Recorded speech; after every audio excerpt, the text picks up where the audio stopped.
Hello, bonjour à toutes et bienvenue dans ma vie de fée. Moi, c'est Marie et je suis une femme autiste.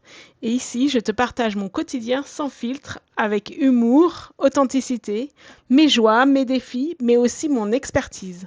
Éducatrice spécialisée depuis plus de 20 ans, j'ai accompagné de nombreuses personnes sur le terrain et aujourd'hui, je mets ma double casquette à ton service pour t'aider à booster tes fonctions exécutives.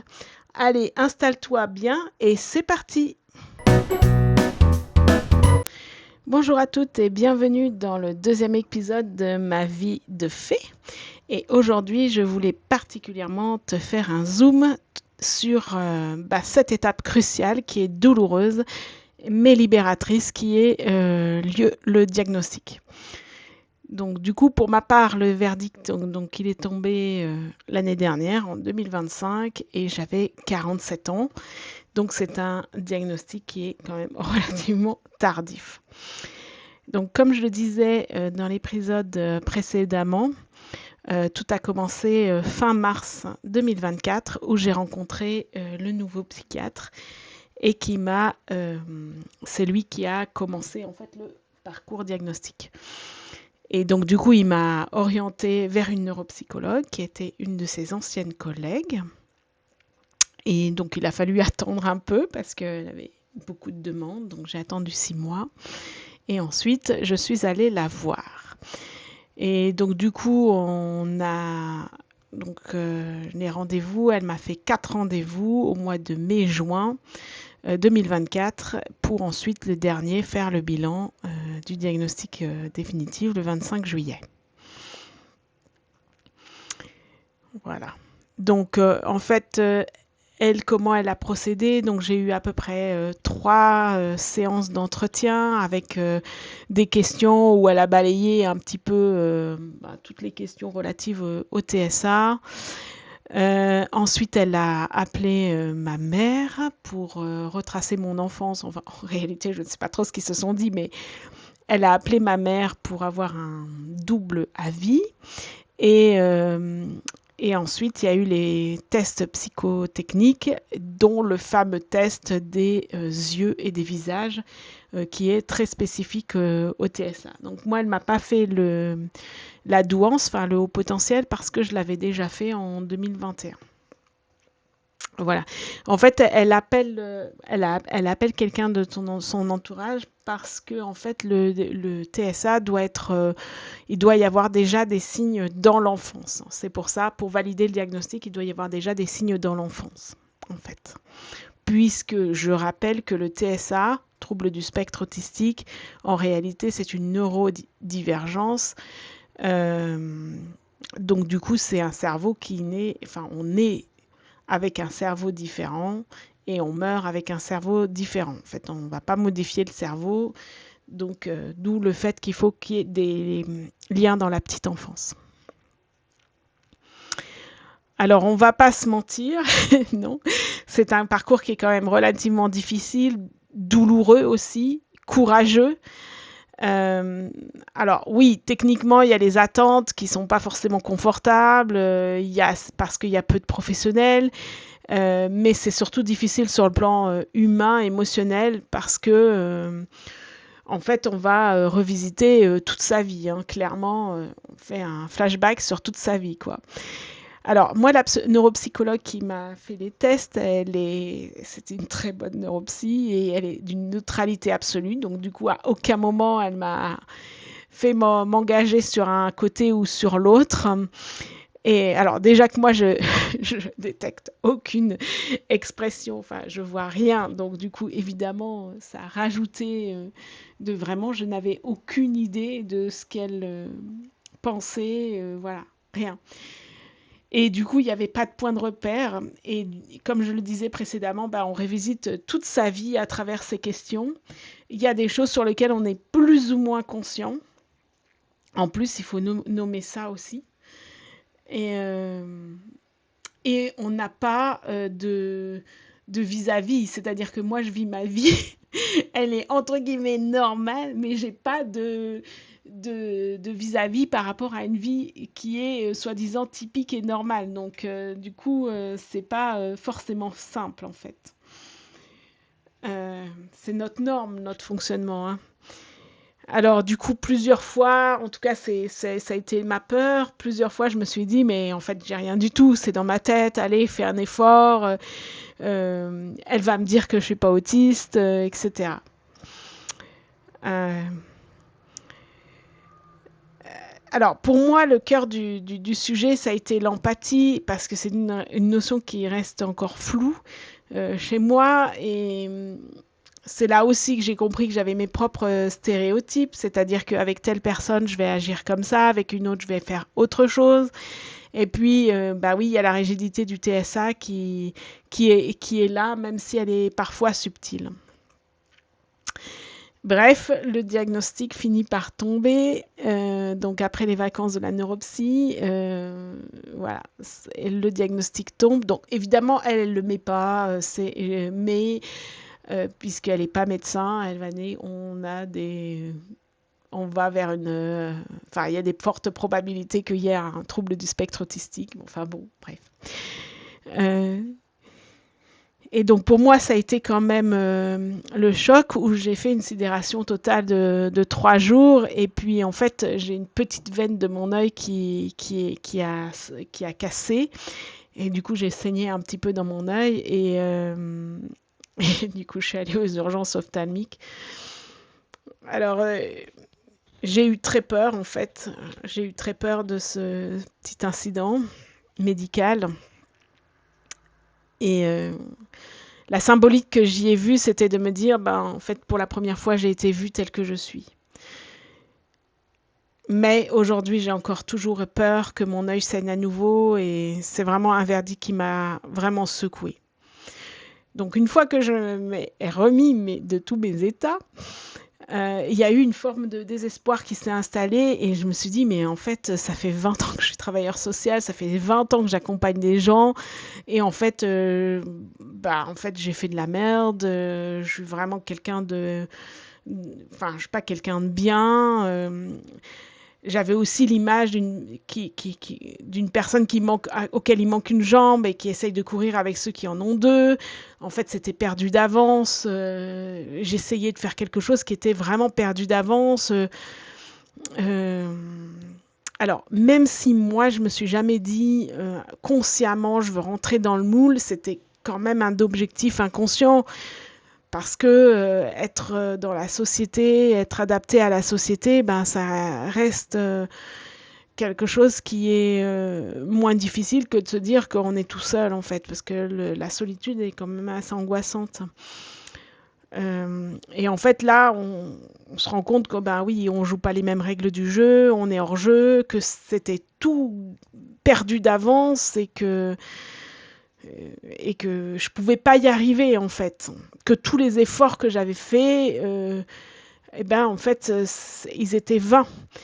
Et puis il y avait l'angoisse aussi que si j'avais été rejetée sans diagnostic, mais qu'est-ce que j'allais devenir maintenant que j'avais ce diagnostic?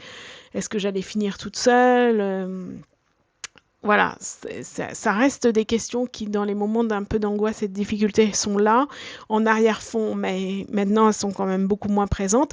Et ça, c'est vraiment les questions que je me suis posées au tout début. Mais donc, comme je continue, comme je vous ai parlé précédemment des méditations style Joe Dispenza que je fais maintenant avec Yumna Tarazi, eh bien, en fait, dans ce trou noir, il y a eu, lors d'une méditation, une petite lumière qui s'est allumée. Et puis, du coup, une intuition de me dire, mais en fait, maintenant, tu es légitime à créer la vie qui te ressemble, à créer une vie qui te soit sur mesure. Alors évidemment, à l'époque, c'était vraiment une lueur, une étincelle, mais c'était pas encore matérialisé et matérialisable. Aujourd'hui, un petit peu plus. Il faut savoir que le diagnostic, pour moi, c'est deux choses. D'abord, c'est un deuil et ensuite, pour moi, ça ressemble vraiment à la symbolique d'une grossesse avec ses 3 trimestres. Donc du coup, dans le premier trimestre, lors d'une grossesse, c'est vraiment l'annonce, il y a l'inconfort, les nausées, les hormones, ça chamboule, il y a une immense fatigue. On n'arrive pas à matérialiser ce que ça signifie vraiment d'avoir un enfant. Puis on doute de ses capacités. Ben, en fait, là, le premier trimestre avec le TSA, ça a été vraiment ça. Il peut y avoir aussi de la colère. Chez moi, il y a eu aussi de la colère. Euh, voilà, il y a eu aussi de la colère. Et puis ensuite, il y a le deuxième trimestre dans sa symbolique. Le deuxième trimestre, ben, on commence à faire du lien avec ce bébé. Et ça, il commence à être plus concret. On le découvre, on matérialise tout ça. L'énergie revient, les hormones s'apaisent, l'espoir renaît. Vraiment, il y a un lien qui se crée. Et en fait, oui, pour moi, le deuxième trimestre, ça a été vraiment ça. Tout d'un coup, le TSA devient quelque chose d'un petit peu plus concret, d'un petit peu plus visible. Et puis enfin, le troisième trimestre, c'est la préparation à l'accouchement, l'accueil concret à cette nouvelle vie. Et voilà, et là aussi, euh, le, le troisième trimestre peut vraiment être ben, maintenant comment on va faire pour vivre une vie avec un TSA. Et c'est vraiment comme ça que j'ai vécu mon après-diagnostic. Du coup, ça m'a permis aussi de pas me mettre la pression, de me dire qu'il fallait tout de suite, là, maintenant, dans la seconde qui suit, accueillir mon diagnostic et l'accepter. C'est vraiment une transition, une autre transition. Donc moi, pour m'accompagner dans ce moment-là de l'après-diagnostic, donc j'ai eu une nouvelle psychologue spécialisée en TSA, en autisme. Et puis, il y a eu le groupe de parole qui, euh, qui a été aussi bien présent. Et puis, bien sûr, le psychiatre qui, lui, euh, en fait, il manage un peu tout ça, quoi. Et une des phrases qui m'a permis aussi d'accepter ce diagnostic, enfin, en tout cas d'arrêter d'être dans ce déni, c'est quand le psychiatre m'a dit, parce qu'en fait, je lui avais dit que peut-être que c'était pas vrai, que j'étais pas TSA. Il m'a dit ah ben non, vous, au moins vous, le diagnostic il est net, il est clair, on peut pas le contredire. Et puis aussi, il m'a dit une autre phrase, vous pourrez accompagner des femmes. À l'époque, je voulais être beaucoup accompagner des femmes en tant que doula. Maintenant, c'est plus accompagner des femmes dans le quotidien et dans le quotidien et dans le soutien aux fonctions exécutives. Il m'a dit, ben oui, vous pourrez, mais d'abord, vous faites votre psychothérapie. Donc, du coup, je m'y suis mise à fond euh, pour, euh, pour accepter le TSA. Et vraiment, comme je dis, c'est vraiment un deuil à faire pour avancer. Parce que bah, il va falloir l'accepter, ce diagnostic, surtout à 47 ans, où on a fait quand même une grosse partie de sa vie. Où on a fonctionné d'une certaine manière, même si j'ai toujours fonctionné en tant que TSA. Parce que franchement, quand je regarde ma vie, oui, j'ai toujours fonctionné en tant qu'autiste, avec des comportements très autistiques. Sauf que on n'avait pas la conscience, on n'avait pas oui, la conscience en fait. Et maintenant, il faut fonctionner autrement. Enfin, autrement, quand je parle de autrement, c'est pas de façon moins autistique, mais surtout de le prendre en considération et d'accepter qu'on ait des besoins, qu'on ait des besoins, qu'on ait des désirs qui sont différents et spécifiques, et que bah on va pas pouvoir faire comme avant parce que l'énergie elle est moins là. Euh, Parce qu'en fait, c'est vrai que ce diagnostic-là, il est spécial parce qu'en fait, on a toujours fonctionné en tant qu'autiste. C'est que tout d'un coup, on met les mots, en fait. C'est pas comme si j'avais fonctionné d'une certaine manière, j'avais eu un grave accident et puis je devais fonctionner d'une autre manière parce que tout d'un coup, je deviens en fauteuil roulant ou quoi que ce soit. Bah là, c'est différent. C'est qu'en fait, on a toujours fonctionné comme ça. J'ai toujours fonctionné en tant qu'autiste. Mais maintenant, il va falloir fonctionner en tant qu'autiste de telle manière à ne plus m'épuiser. Oui, je disais que c'était un deuil parce qu'on pense aussi que on va y arriver et puis en fait, ben on n'y arrive pas et puis en fait c'est normal. Quand je dis on va y arriver, à être entre guillemets comme les autres, normal, intégré dans le groupe, etc.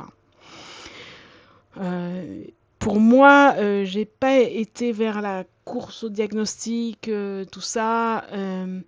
Mais aujourd'hui, je me rends compte à quel point ce diagnostic, il est vraiment capital, même s'il est douloureux, même si c'est long, et c'est que le début en fait, le début du parcours. Mais il permet surtout d'arrêter de croire que c'est dans notre tête, il permet aussi d'arrêter de se poser 20 000 questions parce que moi, en fait, quelque part, j'étais aussi beaucoup dans le déni avant de me dire mais non, mais je suis normale, regarde, tout va comme tout va très bien, puis tout d'un coup, baf, je me prenais un mur dans la figure, puis là je me disais ah oui c'est vrai je suis autiste et puis je repartais comme ça et en fait d'avoir le diagnostic ben je peux plus me dire ah ouais en fait je suis peut-être pas autiste non je sais maintenant et du coup j'ai obligé de regarder cette réalité en face et ça c'est positif parce que en fait de la regarder ça nous permet d'en voir les contours et de voir comment de savoir comment moi je fonctionne avec mon autisme d'avoir du coup un accompagnement médical adapté et de le dépasser en fait tout ça. Euh, et puis voilà, ça a commencé pour moi. C'est vrai qu'en janvier là, j'ai eu en tout début d'année, j'ai eu un gros shutdown qui m'a fait vraiment très mal parce que moi quand je fais des shutdowns, j'ai mal au ventre, mal à la tête. Je suis obligée de me mettre dans le noir, m'allonger, puis c'est très long. Puis là, il était particulièrement douloureux. Et en fait, ben, on a beau regarder dans tous les sens, si je veux limiter les shutdowns ou si je veux qu'ils soient un peu moins douloureux, ben, en fait, il faut que je regarde les déclencheurs. C'est pour ça que je dis que le diagnostic, il est important. Parce que du coup, ben, voilà, j'ai commencé à regarder mes déclencheurs, à créer des outils, un outil pour l'identifier, savoir exactement ce qui me déclenchait. Parce que jusqu'à présent, j'en avais pas spécialement conscience. Et à chaque fois, je regarde aussi c'est l'intensité de chaque déclencheur parce qu'il y a des fois, ça va être plus ou moins intense. Euh, et puis, alors, il y en a qui parlent de la théorie des cuillères. Moi, je parle de ma boîte de chocolat. C'est aussi en regardant les déclencheurs, c'est aussi de se rendre compte que ben, moi, j'ai une boîte de chocolat avec 10 chocolats dedans. Que je peux éventuellement de temps en temps en mettre un 11e, voire un 12e, mais je ne vais pas en mettre beaucoup plus. Et donc, du coup, je dois choisir mes priorités. Et ça a été quelque chose de difficile quand en janvier, je me suis dit, je dois choisir mes priorités. Donc, quelles sont mes priorités? Tous les mois, je mets mes 7 ou 8 priorités. Et tout le reste, alors, c'est pas aussi catégorique que ça. C'est vrai que nous, on a tendance à être dans le noir et blanc, mais ça me permet d'avoir un cadre, de me dire, ben voilà, ce mois-ci, ma priorité, c'est ci, c'est ça. Voilà. J'ai aussi compris que le TSA, ben, c'est comme son nom l'indique, un trouble du développement neurologique. Donc c'est neurologique. Et donc du coup, neurologique, ça veut dire que c'est notre système nerveux et qu'il a besoin d'être apaisé. Et du coup, ben, c'est aussi l'éclairage de prendre soin de mon système nerveux. Donc comment je vais prendre soin de mon système nerveux. Euh, voilà. Et ça fait partie des grands autres, comment dire, choses que j'ai mis en place et que j'ai dû mettre en place et qui font qu'aujourd'hui, ben, en fait, ma boîte de chocolat, elle a vraiment bien ses 10 chocolats et alors qu'il y a une année en arrière, ben, j'avais un petit peu moins de chocolat ou un petit peu moins de bonne passante, comme on peut dire. Voilà. Et c'est pour ça que le diagnostic il est très important parce qu'on met en conscience quelque chose et qu'on va pouvoir s'appuyer sur lui pour ensuite avancer avec le TSA et, et arrêter d'osciller en se disant mais si je suis normale, je vais y arriver. Voilà.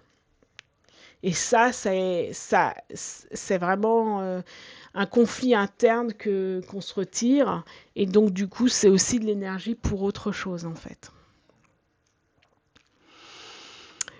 C'est vrai que j'ai pas parlé tellement du diagnostic. Donc le diagnostic, il est en deux items. Il y a le premier item où c'est toutes les relations qui sont atypiques, dans lequel il y a 3 sous-items. Il faut avoir coché les 3 sous-items pour pouvoir valider le premier point. Et puis ensuite, il y a le deuxième point qui est les intérêts spécifiques et les gestes répétitifs. Et là, il y a 4 sous-items et il faut en avoir coché 2 minimum pour valider ce deuxième point, puisque donc du coup, le TSA est une dyade. Et il faut forcément avoir ces 2 points, A et B, pour pouvoir avoir droit, si je puis dire, au diagnostic de TSA. Et donc moi, à l'occurrence, je validais les 4 points. Donc les 7 sous-items étaient validés chez moi. Donc pour conclure, je dirais que oui, le TSA enfin, le diagnostic est vraiment un deuil, mais c'est aussi un acte de foi, une foi qu'on ne sera pas rejeté, qu'on ne finira pas seul et qu'on va créer de nouvelles connexions avec les gens, un nouvel environnement qui sera plus adapté. Voilà. En tout cas, pour moi, ce diagnostic, c'est vraiment le pas suivant pour une prise en charge thérapeutique adaptée et puis aussi pour créer ma vie, une vie qui soit adaptée à qui je suis et adaptée au TSA, sans m'épuiser. Alors voilà, j'espère que cet épisode t'aura plu, t'aura inspiré. En tout cas, je suis ravie de te retrouver mercredi prochain pour un nouvel épisode et je te dis à très vite.